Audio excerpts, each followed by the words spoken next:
22 ب25 ب31 متر باند بساتلايت VOA 24 بإنترنتن فيسبوكن كاب سوني كساب عربي كل الشعمشت كاب ساعات 4 كساب 4 فرقان وي كاب ساعات 10 كساب 10 فرقان كاب زي كاب واشنطن دي سي بقطة زم حلالف مدب ቋንቋ ትግርኛ ሕዚ ጀሚሩ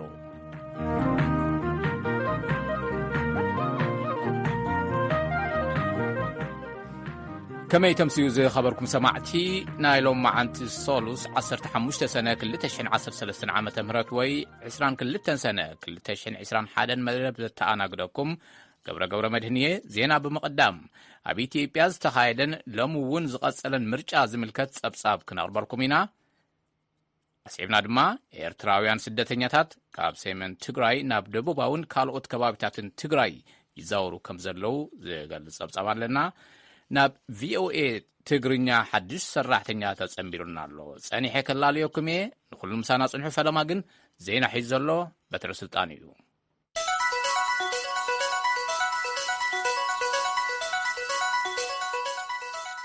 سلام تنبتحكم كورات على توزينا خنسمعكم دا إثيوبيا مرت الدمصم بنصان الذهاب الأيو كبل تطابع حيل جوجل تعذبت ببرق أفريقيا أفليتو التجوجل أبز الزرقحو قدم الريبورت مبزحتهم نقطعات مرصة سلاماون زتراجعون مسرح نيرو وميبل اتعسران شمونتن أبالات زحاقو فجوجل تعذبتين أبالاتو أبز تفلالي كورناعة التهاجر كم زوافرة تقيسلو أب كلات أمحارة أوروميا عفار سيداما دوبوب كمون أبدريدوان أديس أبابان نتمرز كم زتعذبون أفليتلو راحت تجوجل أمباسادر أوليد علي كم زغلصو تم تعذبتي أبزر أيوان كبابتات مرزتي بنصانتن بزهاد انكونتات كم زمرزون تم تعذبتي قدم مخفات نقطات مرزا أبوان مرزا مسرح مقصار دمسن كم زتعذبو غليصم 109 نقطات مرزا كم زتعذبو زغلصو أمباسادر أوليد 19 نقطات مرزا بسنك قربات أوان زي مبصحهم دونغيام كم زتخافتو تملكتو الله إلهم ترى دك أنستيو أبتعذبينتن مرأينتن قوليو كم استرأي أبتقبارة ممرح كوبين 19 استقامات يرأيو كم زنبرو بحفشو شادشة هقراوي مرأي إثيوبيا سلاماوي هدوءن بنصان زتسالت أن إيو كم زبالو ريبورتر ناس أهاي دامت أو زل أخطو ريبورت حبيرو قصرات دمسي اتننوح جزيز تقواتة بارلمنتاو مرصا إثيوبيا يكاير كمزلون ننايلوم زبن مرصا فلا ماي فتنا نناصان رتعون مرصا إلوم زغلصو قدام مستر أبي أحمد عبي فتنا كمزغونة تقليصو تمالسوني دمصم زهابو قدام مستر أبي كاب نوح ززالق ملكاو سرعات سققر كمزلو تقيسم انتوغنا اب تقراي زغلصلو وقن داي مرصا قدلتن بزعب أومن بزعب بارتومن شعلوتات أبقيسلو إذا كم زي لكله بالزعباء أبي إثيوبيا زرع بوليتيكا هون تقاوم بارتيات نجدوا بارت اتهاجر زخصوه مفتقر سجمات مقطع دمتن مفرحن عالم لخاوي سكف تافتير ويو مرح إزيما دكتور برهانو نجا أب كلل أمحران أب دبوبن تعذبنا يوت سجمالو سندنا أغريبنا علنا كم زبالو زمتنا زينا تقيسو كاب 540 نقطات مرصا إثيوبيا قبل علم 100 نقطات مرصا أيتخايدن أب تግራይ بسنك وق مرصا يلن معس كم زفصمون أيتفلطن أمريكا وتعذابي مرصا أب إثيوبيا مويتو خمس ترخبه تغليصو بوليس تهاجر زهاب حبريتا كنتات أب مدقس هوتيل راديسون بلو مويتو استرخبه أمريكاوي تعذابي مرصا يتصارك كم زلو تقيسلو وهاب قال بوليس فاسيكا فانتا نميدياتات تهاجر كم زغلصو أب جباء أمريكاوي استفلاليو مدهانيتات كم زرخبن منالباشون بتفطراوي مبقسي عارفو كخون كم زخل جن يمرمر ألو كم زبالو اتزين حبيرو دحر زينا نمرصا أب إثيوبيا زملكتو صفحت ريبورتات كلنا يوم መንግስቲ ኤርትራ ኣብ ውግእ ናይ ትግራይ ተሳቲፉ ጥራሕ ዘይኮነ ከበድቲ መጋህዝታት ሰብኣዊ መሰላት ኣብ ልዕሊ እቶም ኣብ ትግራይ ዕቑባ ሓቲቶም ዝነበሩ ኤርትራውያን እውን ፈፂሙ ክብል ከሲሱ ናብ ኮሚሽን ቤት ምክሪ ሰብኣዊ መሰላት ሕብራት ሃገራት ዝቐረበ ሪፖርት ናይ ጀኔቫ ወኪልና ሊዛ ሽላይን ዝለኣኸቶ ሪፖርት ምንያ ፈወርቂ ክተቕርቦያ فلي رابورتر كنت سبعة مسلات أب إيرترا محمد عبد السلام بابيكر ولاون قد 4 عامات أب إيرترا أجدا أب زنبرت وجلة أول تنبرو نتي أب زوان زنت فلوس اللو صراحة جن حدش يوم نزح على في النتزي خاب زركوب كاب حدار جميرو أب زلجزي أب زقرب وفل لما يريبورتهم وقعتها يعرفون ብዛዕባቲ ኣብ ውሽጢ ሃገርን ኣብ ወፃእን ብዘይ መቕጻዕቲ ከቢድ መግሃዝ ሰብኣዊ መሰላት ዝፍጽም ዘሎ መንግስቲ ግና ሕማቕ ሪፖርት ኣቕሪቦም እዮም። መሐመድ ባባኪር ከምዚ ኢሎም There are no tangible signs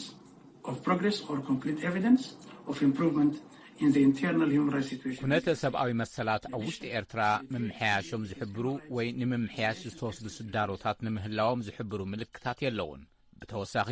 ኤርትራ ምግሃዝ ሰብኣዊ መሰላት ስግሮ ዶብ ወሲዳቶላ ኣብ ትግራይ ኣዝዩ ዘስካሕክሕ ግህሰት ሰብኣዊ መሰላት ፈጺማላ። ባባኪር ኣብ ዘቕርቦ ሪፖርት ወተሃደራት ኤርትራ ኣብ ትግራይ ኣብ ልዕሊ ሰላማውያን ሰባት ደይመደይሎም መጥቃዕቲ ከም ዝፈጸሙ ብጅምላ ከም ዝቐተሉ ጾታዊ ዓመፅን ጾታ መሰረት ዝገበረ መጥቃዕትን ከም ዝፈጸሙ ዝሕብሩ ክስታት ከም ዝበጽሖም እውን ጠቒሶም ኣለዉ። ሚስተር ባባኪር ወሲኾም ወተሃደራት ኤርትራ ንኤርትራውያን ስደተኛታትን ሓተት ዕቑባን ኣብ ምጭዋይን ምስዋርን ተኻፊሎም ከም ዝበሃሉ እውን ሓቢሮም። ወተሃደራት ኤርትራ ነተን ኣብ ሰሜናዊ ትግራይ ተደኲነን ዝነበራ ንልዕሊ 25,000 ኤርትራውያን ስደተኛታት ዓቂበን ዝነበራ ማዓስከራት ስደተኛታት ሕጻጽን ሽመልባን ኣዕኔምውን ዝብል ሪፖርት ብፍላይ ኣዝዩ ከም ዘሻቐሎም ባባኪር ጠቒሶም እተን ማዓስከራት ስደተኛታት ኣብ ጥቓ ክልቲኣተን ዶባት ዝርከባ እየን። I call on the Eritrean authorities to withdraw their forces from Tigray. ሰበስልጣን ኤርትራ ሰራዊቶም ካብ ትግራይ ንክወፁ ሃለዋት እቶም ዝተሰወሩ ኤርትራውያን ስደተኛታት ሓበሬታ ንክህብን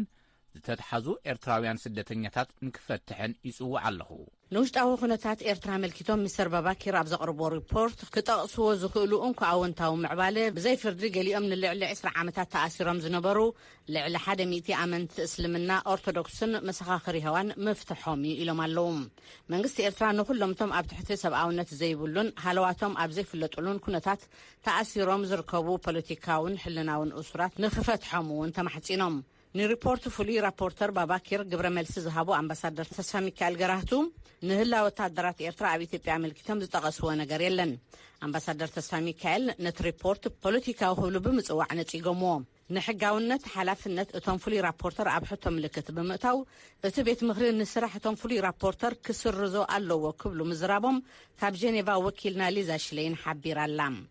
ይቕንየልና ምንያ ኣብ ማላዊ ቀንዲ ቀታሊ ዝኾነት ዓሶ ክሳብ ዝቕጽላ 9 ዓመታት ንምቅባጽ መደብ ከም ዝዘርግሐ መንግስቲ ማላዊ ኣፍሊጡ። ኣብቲ ሃገር ናብ ሆስፒታላት ካብ መንጎ ንሕክምና ዝኣተው እቶም 15 ሚእታዊ ብሰንኪ ዓሶ ዝሓሙ ሰባት ከም ዝኾኑ እውን እቲ ዜና ይሕብር። ዜሮ ሕማም ዓሶ ኣብ ትሕቲ ዝብል ቴማ ወይ ከዓ ጭብጢ ወፍሪ ከም ዘበገሱ ዝገለጹ ፕረዚደንት ላዛረስ ቻኩዌራ ኣሃዛዊ ሓበሬታታት ብዛዕባ ዓሶ መሰንበዲ ኢሎም ይገልጽዎ። መጠን ተመላለስቲ ተሓከምቲ 36 ሚእታዊ ኣብ ሆስፒታል ደቂሶም ዝሕከሙ ድማ 15 ሚእታዊ ኮይኑ ኣሎ ኢሎም እቶም ፕረዚደንት ኣብ ምዕዋት ወፍሪ ጸረ ዓሶ ኣብ ኣፍሪካ ቅድሚ 16 ዓመታት ብዩናይትድ ስቴትስ ዝተኸፈተ ፕረዚደንታዊ ተበግሶ ጸረ ዓሶ ኣብ ኣፍሪካ ዋና ፋይናንሳዊ ደጋፊ እዩ።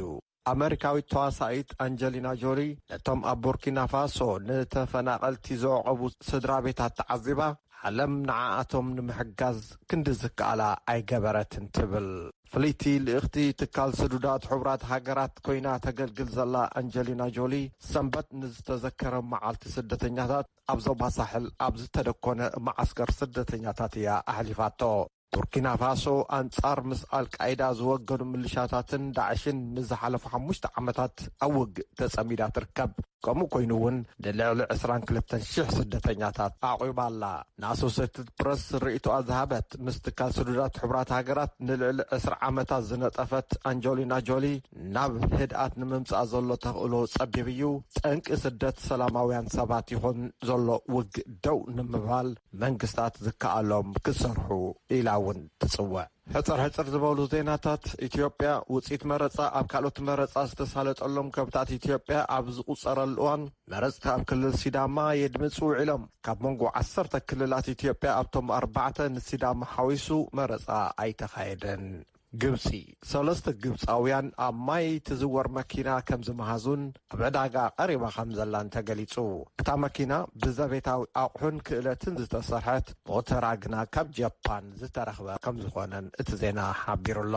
ዩናይትድ ስቴትስ ብግድብ ሁቨር ዝተፈጥረን ኣብ ኣሜሪካ እቲ ዝዓበየን ቃላይ ሜድ ኣብ ታሪኹ ርእይዎ ዘይፈልጥ ዝተሓተ መጠን ማይ ከም ዝሓዘ ተፈሊጡ ምክንያት ዞባ ምዕራብ ዩናይትድ ስቴትስ ኣብ ትሕቲ ከቢድ ደርቂ ስለ ዝወደቐ እቲ ቃላይ ኣብቲ ከባቢ ንዝርከባ 5 ዓበይቲ ከተማታትን ዘስፈርኦም 25 ሚልዮን ህዝብታት ምንጭ ማይ ኮይኑ እዩ ዘገልግል ዜና ተፈጺሙ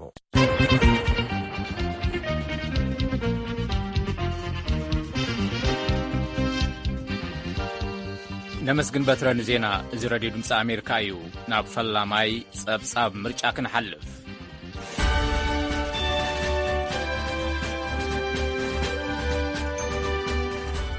ኣብ መላእ ክልል ሲዳማን ዝተወሰኑ ጣብያታት ክልል ጋምቤላን ሎም መዓልቲ ድምፂ ከም ዝተዋህበ ቦርድ ምርጫ ኢትዮጵያ ኣፍሊጡ ትማሊ ምርጫ ኣብ ዝተኻየደሎም ኩሎም ከባቢታት ምቁጻር ድምፂ ይዛዘም ከም ዘለውን ገሊጹ ብኻልእ ዜና ምርጫ ንምዕዛብ ናብ ኢትዮጵያ ዝመጽ ኣሜሪካዊ ኣመደቀሲኡ መይቱ ከም ዝተረኽበ ፖሊስ ገሊጹ ገብረ መድህን መሳርሕትና ካብ ኢትዮጵያ ንዝለኣኽዎ ጸብጻባት ምርጫ ጠሚሩ ከም ዝስዕብ ካቕርቦ እዩ ትማሊ 14 ሰነ 2013 ዓመተ ምህረት ምርጫ ኣብ ዝተኻየደሎም ከባቢታት ኢትዮጵያ መስርሕ መረጻ ብሰላም ምዝዛሙ ቦርድ ምርጫ ኢትዮጵያ ኣፍሊጡ ሓላፊት ኮሙኒኬሽን ቦርድ ምርጫ ኢትዮጵያ ወይዘሪት ሶላንያ ሽመልስ ብዜካ ኣብ ክልተ ጣብያታት ምርጫ ዘጋጠመ ውስናት ጸገማት ጸጥታ እቲ ምርጫ ብጽቡቕ አገባብ ከም ዝተዛዘመ ሓቢረን ይሄ ነው የሚባል የጸጥታ ችግር አልገጠመንም አንዲት ጣቢያ ላይ ብቻ እንደገለጽነው ኦሮሚያ ላይ የጸጥታ ችግር ስጋት አለበት እዚ ዝበሃል ጸገም ጸጥታ ኣይጋጠመናን ኣብ ሓንቲ ጣብያ ክልል ኦሮሚያ ስጋት ጸጥታ ኣለና ብዝብል ኣፈጸምቲ ምርጫ ገዲፎም ከይዶም ኣብ ክልል ኣምሓራ እውን ኣብ ሓደ ጣብያ ሰባት ብሰንኪ ሪጋ ነንሕድሕዶም ብዝፈጠርዎ ግጭት ከይዲ ምርጫ ንዝተወሰነ ግዜ ተቋሪጹ ከም ዝነበረ ፈሊጥና ኣለና ስለዚ ካብ ዝወጻኢ ዝኾነ ይኹን ጸገም ኣይጋጥመን እየን ኢለን ብሰንኪ ሕጽረት ወረቐት ትማሊ ድምፂ ተቋሪጽዎም ዝነበሩ ክልላት ቅሬታ ኣብ ክልል ሲዳማን ኣብ ውስናት ከባቢታት ክልል ጋምቤላን ለማዓንቲ ድምፂ ተዋሂቡሎ እውን ኢለን ለሲዳማ ክልል ሱካን ሙሉ ለሙሉ ምርጫ ክልሎች ነው በጋምቤላ ደግሞ ኣብ ክልል ሲዳማ ሙሉእ ብሙሉእ ኣብ ጋምቤላ ድማ ዝተወሰኑ 4 ዝኾኑ ናይ ምርጫ ክልላት ናይ ምርጫ ናውቲ ከይበጽሖም ተሪፉ ክንውዲ ኣይከኣልናን ነርና ትማሊ ብመሰረት ዝገለጽናዮ ሎሚ ኣብ ሲዳማን ጋምቤላን ድምፂ ክወሃብ ውዒሉሎ እየን ኢለን ትማሊ ምርጫ ኣብ ዝተኻየደሎም ከባቢታት ምቁጻር ድምፂ ይዛዘም ከም ዘሎ ዝሓበራ ወይዘሪት ሶላንያ ሽመልስ ዝተፈለየ ነገር እንተደኣ ዘይተፈጢሩ ኣብ ውሽጢ 10 መዓልትታት ግዜያዊ ውፅኢት ምርጫ ዕላዊ ክኸውን ኢለን ብኻልእ ዜና ንሃገራዊ ምርጫ ኢትዮጵያ ንምዕዛብ ናብ ኣዲስ ኣበባ ዝመፁ ኣሜሪካዊ ኣብ ዝሓዝዎ ሆቴል ሞይቶም ከም ዝተረኸቡ ፖሊስ ገሊጹ ኣብ ጁባ መዋቲ ብርክት ዝበሉ መድሓኒታት ሓዊሱ ዝተፈላለዩ ናውቲ ምርካቡ ዝገለጹ ዳይሬክተር ርክብ ህዝቢ ኮሚሽን ፖሊስ ኣዲስ ኣበባ ኮማንደር ፋሲካ ፈንታ ምክንያት ኣማውትኦም ንምፍላጥ ናይ ኣስክሬን ምርመራ ይካየድ ከም ዘሎ ሓቢሮም ምርጫ ንምዕዛብ ካብ ካርተር ማእኸል ከም ዝመፁ ዝተሓበረ ጆን ማርሽ ዝተባሃሉ ምዃኖም ኣዲስ ኣበባ ኣብ ዝርከብ ራዲሰን ሆቴል ኣብ ዝሓዝዎ ሆቴል ሂወቶም ከም ዝሓለፈን ፖሊስ ሓቢሩ ይብል ጸብጻብ ከነዲ ኣባተ ብኻልእ ዜና ኣብ መምሕዳር ድሬዳዋ ሻርሻይ ሃገራዊ ምርጫ ብሰላም ምዝዛሙ ቤት ጽሕፈት ቦርድ ምርጫ ጨንፈር ድሬዳዋ ገሊጹ ሓላፊ ናይቲ ቤት ጽሕፈት ኣቶ ዝያድ ያሲን ብዜካ ናይ መረፃ ወረቐት ምዝንጋዕ ካልእ ርኡይ ዕንቅፋት ኣየጋጥመንን ኢሎም ትማሊ ቪኦኤ ዘዘራርቦም መራሕቲ ፓርቲታት ኢዜማ ናይ ነጻነትን ማዕርነትን ፓርቲ ኣብን እናት ፓርቲን ኣብ እዋን ምርጫ ንመረፅቲ ዝተዋሃበ መብርሂ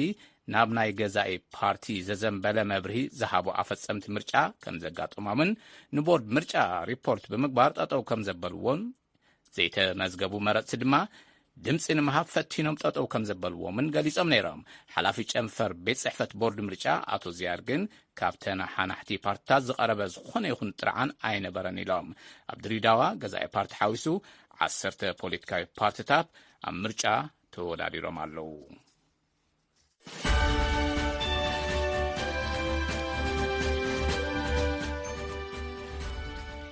እዚ ሬድዮ ድምፂ ኣሜሪካ እዩ ዝኸበርኩም ሰማዕቲ ናብቲ ካልኣይ ጸብጻብ ምርጫ ክንሓልፍ መሳርሕትና ዓለም ፍስሓ ኣብ ካልኦት ክፋላት ኢትዮጵያ ብዛዕባ ዝተኻየደ ምርጫ ርእይቶም ክህቡ ንኽልተ ነበርቲ ከተማ መቐለ ኣዘራሪቡ ጸብጻብ ልኡ ኽሎ ዓለም ኢትዮጵያ ዝካየድ ትግራይ ዝሓወሰ መረፃ ኣብ ነበርቲ ከተማ መቐለ ዝፈጥሮ መንፈስ ንምርዳእ ክልተ ሰባት ኣዘራሪቦ ኣለኹ። እስክንድር ታደሰ በዓል ሞያ ሕግን ሙሉዓለም ወልደማርያም ብስራሕ መንግስቲ ዝመሓደርን ርእቶም ሂቦም ኣለዉ። ትግራይ ዝሓወሰ ኣብ ኢትዮጵያ ዝካየድ ዘሎ ሃገራዊ መረፃ መልኪቱ እስክንድር እንትዛረብ ዝለዓለ ሕጊ ሃገር ዝበሃል ሕገ መንግስቲ ጥሒሱ ዝካየድ ዘሎ ብምዃኑ ኣይኣምነሉን ይብል። ያው ኣብ ትግራይ ኣይተኻየደን ኣብ ዝተረፈ ናይ ኢትዮጵያ ክፍልታት እቲ መረፃ ይካየደሎ እዩ። እዚ ትስምዐኒ ስምዒት ያው ናይ ፌደራል መንግስቲ ተዓቢ ይልባል ናይ ዓዲ ሕገ መንግስቲ ጥሒሱ ኣብ ግዚኡ ክገብሮ እናኻለ ብስም ኮቪድ ብዝብል ምክንያት ትመረፃ ኣመሓላሊፉ እንዳዎም ሕዚ እውን ከም ትሪኦ ኮቪድ ኣብ ላዕለ ብርክ ኣብ ዘሎ ኮይኖም እዮም ትመረፃ ዘካይድዎ ዘለው። ስለዚ መጀመርያ እውን ምክንያቱ ኮቪድ ከም ዘይነበረ ያው ግልፂ ነይሩ ሞር ዘይበረሉ ሰብ ግን ኣብዚ ዝርድኦ ይመስለኒ። ስለዚ ትግራይ ኣብ ዘየላትሉ እዩ ትመረፃ ዝካየድ ዘሎ። ትግራይ ግን ሕገ መንግስቲ ብዝብሎ መሰረት መሪፃ ዝሓደረት ኢና መሪፅና ኢና ከምዚ እናሃለ ያው ትመረፃ ከምቲ ዝፍለጥ ተኻይዱ ኣሎ። ኣብ ግዚኡ ክካየድ ነይርዎ ምሁራን ዝበሃሉ ናይ ሕጊ ባዕልሞያታት ኣብ ክርክ ቀሪቦም እንኳስ እቶም ቅድሚ ሕዚ ዘውፅዎ ናይ ሕጊ ባዕልሞያታት ኣብቲ ክርክሮም ሕገ መንግስቲ ክቅረፅ ተሎ ብዛዕባ መረፃ ኣብ ዝብል ብዝምልከት ዝኾነ ፕሮብሌም እኳ ክፍጠር ተሎ በምን ተኣምር ተሓዝ ከም ዘይብሉ ኣብ ግዚኡ ክካየድ ከም ዘለዎ እምበር እዚ ተኾይኑ እዚ ዝብል ምንም ክፈት ከም ዘይነበሮ ቱ ቀደም ነዚ ምክንያት ገይሮም ይከኣልዮ ይከኣልን ኣብ ዝብል ክርክር ዘቕረብዎ ተረዳናዮ ነገር ኣሎ። ስለዚ መንግስቲ ዘሎ መንግስቲ እዚ ጥሒሱ እዩ ስለዝገበሮ እዚ ኣነ ብጣዕሚ ደስተኛ ይኾንኩን ዘለኹ። ካብዚ መረፃት በእንተሃልዩ ንዝብል ሕተይ እውን በዓል ሞያ ሕጊ እስክንድር ታደሰ እዋ ካብቲ መረፃት ታኢኻ ትፅበ ዝብል ብዝምልከት ኣነ ሕዚ ድራማታት ዝሰርሑ ዘሎ ይመስለኒ። ምክንያቱም ኣብ ምስቲ መረፃ ምስቲ ዘሎ ፓርቲ ዓጀብቲ ኮይኖም ዝቐረቡ ፓርቲታት ኣለዉ። ናይ ትግራይ ኩነታት ኣብ ግምቱ ዘእተዩ ናይ ኢትዮጵያ ኩነታት ኣብ ግምቱ ከእተው ኣብ መረፃ ዝሳተፉ ሓይልታት ኣለዉ። ኣብን ኢዜማን እዚኦም ሕዚ ምክሳስ ጀሚሮም ኣለዉ ምስቲ መንግስቲ ንሰምዕልና። ግን እቲ ምክሳስ ኣነ ሕዚ ድራማ ይመስለኒ። ምክንያቱም ተናእሰ ዘሎ ንዓብ ዝመፅና ዓቢ ካብ ምፍራሕ ዘሎ መንግስቲ ምዚኦም ዝኾነ ሽርፍራፊ ስልጣን ሂቡ ክኸይድ እናተገበኦ ግን ሕዚ ክበኣሱ ኢኻ ትርኢ። ዝበኣሶም ግን ኣነ ድራማ ይመስለኒ። ምክንያቱም ኣብ ማእኸሎም ምንባብ ከም ዘይነበረ ሓደ ከም ዘይነበሩ ንምርኣይ ንምትላል ይመስለኒ ዝበኣሱ ዘለው ዝቆራቆሱ ዘለው። ስለዚ ያው ስልጣን ተኸፋፊሎም ከቐፅሉ እዮም ዝሓስቡ ዘለው ዝመስለኒ። ናይ ኢትዮጵያ ኩነታት ናይ ትግራይ ኩነታት ዘሎ ኩነታት ከመዮም ክፈትሕዎ ዝብል ትሪኦ ተለኻ እቲ መረፃ ዋጋ ከም ዘይብሉ ኢኻ ግልፂ ዝኾነ። ካልእ ርእይቱ ዝሃበኒ ሙሉዓለም ወልደማርያም እዩ። ሙሉዓለም ንትግራይ ዘይሓወሰ መረፃት ተኻየደ ብኢትዮጵያ ንዓይ ምንም ዝፈጠረለይ ስምዒት የለን። ዝተሰምዐኒ ስምዒት ምንም ንዓይ ስምዒት ዝበሃል የብለይ። ምክንያቱ ሕገ መንግስቲ ዝተሓሰ እውን ስለ ዝኾነ ካብ መፈለምቱ ኣነ እውን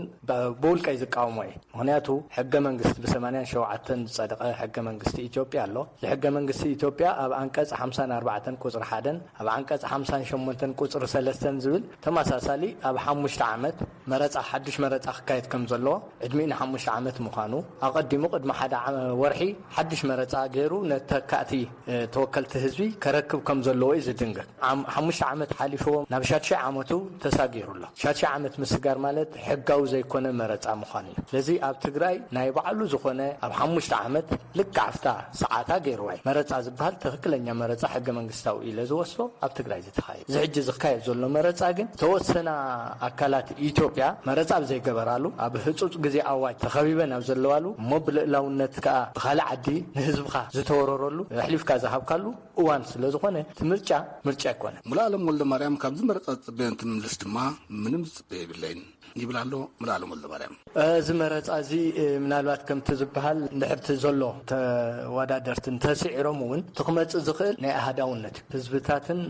ብሔር ብሔረሰባትን ኢትዮጵያ ንዘይቕበል መንግስትነት እዩ። ስለዚ መንግስትነት እዚ ህዝቢ ኢትዮጵያ ናይ ብሔር ሕቶ እዩ ነይሩ ቅድሚ ሕዚ ናይ ብሔር ሕቶን ናይ ብሔረሰባት ሕቶን ተመሊሱ እዩ። እዚ ንኸይምልስ ዳግም ናይ ዝሓለፈ ብ1980ታትን ናይ ዝነበረ ተሓሳስባ ሕጂ ዝመፅእ ዘሎ ንድሕሪት ዝመልሰና እዩ። ስለዚ ብሔር ብሔረሰባት መሰሎም እንተዘይተሓሊ ናብ ልእላውነት ናብ ኣሃዳውነት እንድሕር ከይዱ ልእላውነት ናይቲ ማሕበረሰብ እውን ትዳፋዕ ኣላ። ስለዚ ብምስለና ኢና ክንመሓደር። ስለዚ ካብዚ ዝፅበዮ ምንም ነገር የለን። ተስፋ ይብለይ ናብ ዝመረፀ ዋላ ሰዓረይ ሰዓር ክልጥኦም ዝሃቡ ንርእቶ ብሽም ሰማዕቲ ድምፂ ኣሜሪካ ሬድዮ ኣዝየ ዘመስግን ኣለም ፍስሓ ንሬድዮ ድምፂ ኣሜሪካ ካብ መቐለ።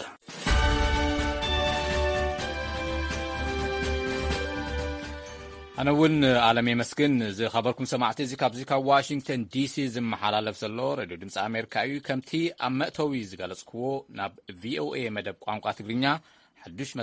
مسارح تتصميرنا له أبراهام تسفالو لي بحال نقعد عن مساحة أبراهام اسكي رأسها مستمعتي تلاله كبرت هاب اللي قبره أنا ون ناب راديو دمس أمريكا ممسي أبعدلو يو نعيكا صوم قاعد عم مساخم نعيكا أبو خبرت كن سمعني صبو أبراهام اسكي قرب زعبا دحر بايتها مستمعتي تلاله أب كلتشحن حمشتن كاب يونيفرسيتي مرا بمويا غازنية تمريقة كاب كلتشحن 10 سنوات حزة أب أمريكا قمت اللخو أب كلتشحن 20 كا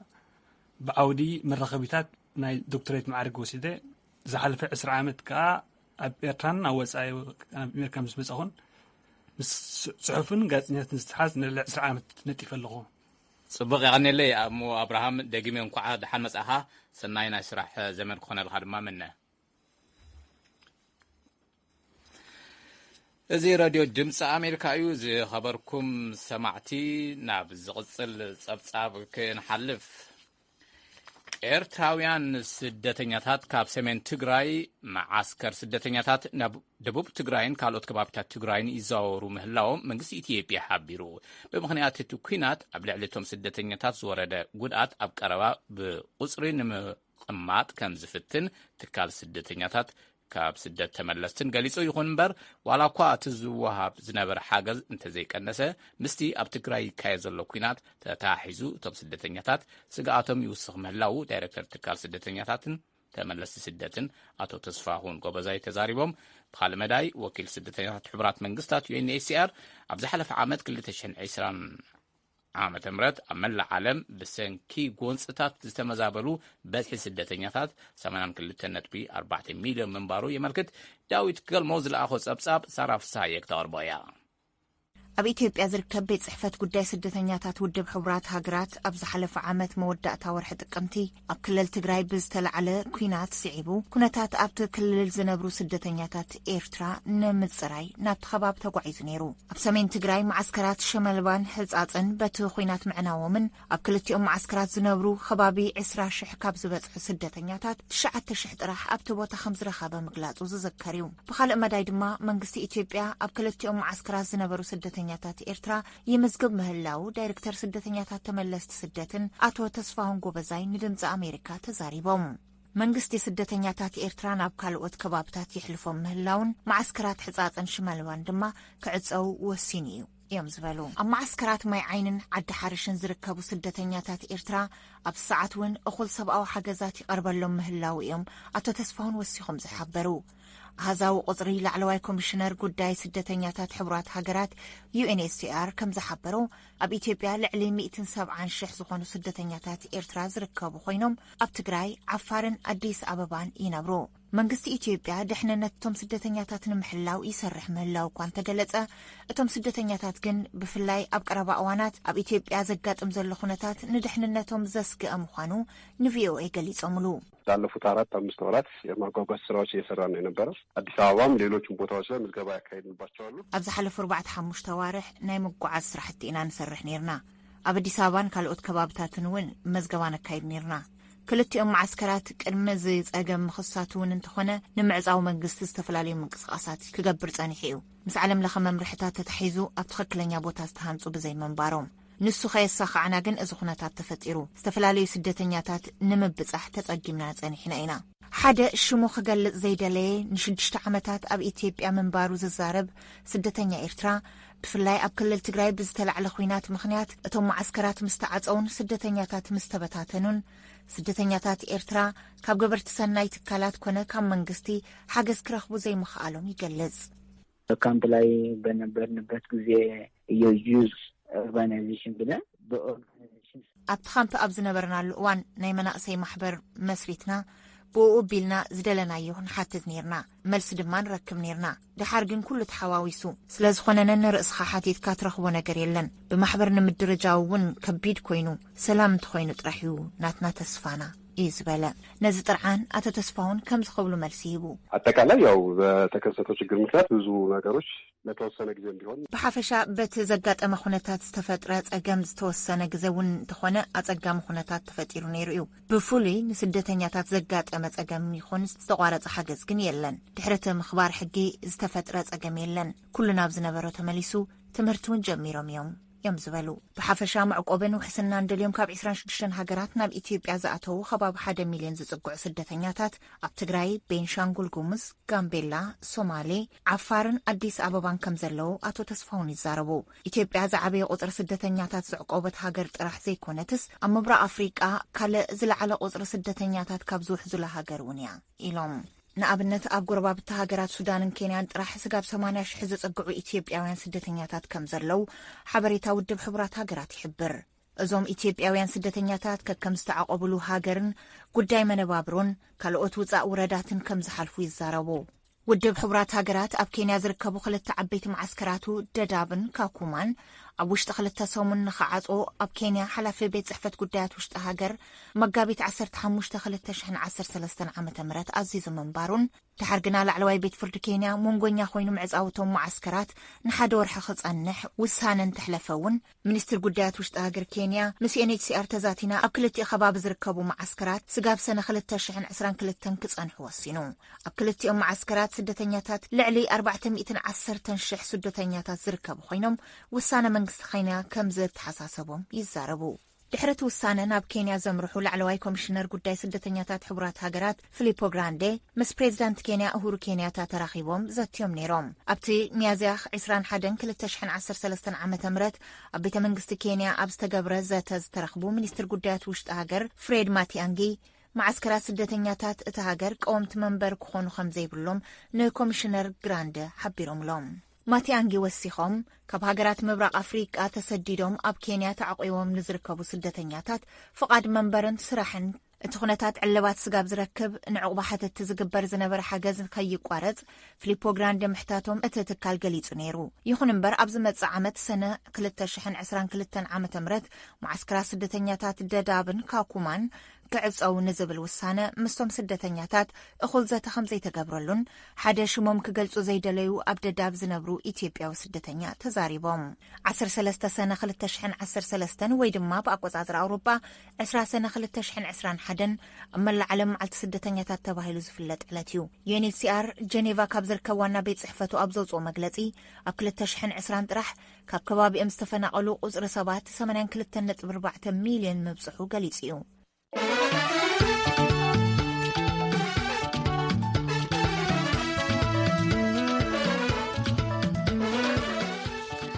نمسكن ساران صبصاب زي راديو دمص أمريكا خبركم سمعتي مباركس زي خبركم أيو 22 ب 25 ب31 متر باند بساتلايت VOA 24 بإنترنت فيسبوك كابسون كساب عربي كل شعمشت كاب ساعات 4 كساب 4 فرقان وي كاب ساعات 10 كساب 10 فرقان كاب زي كاب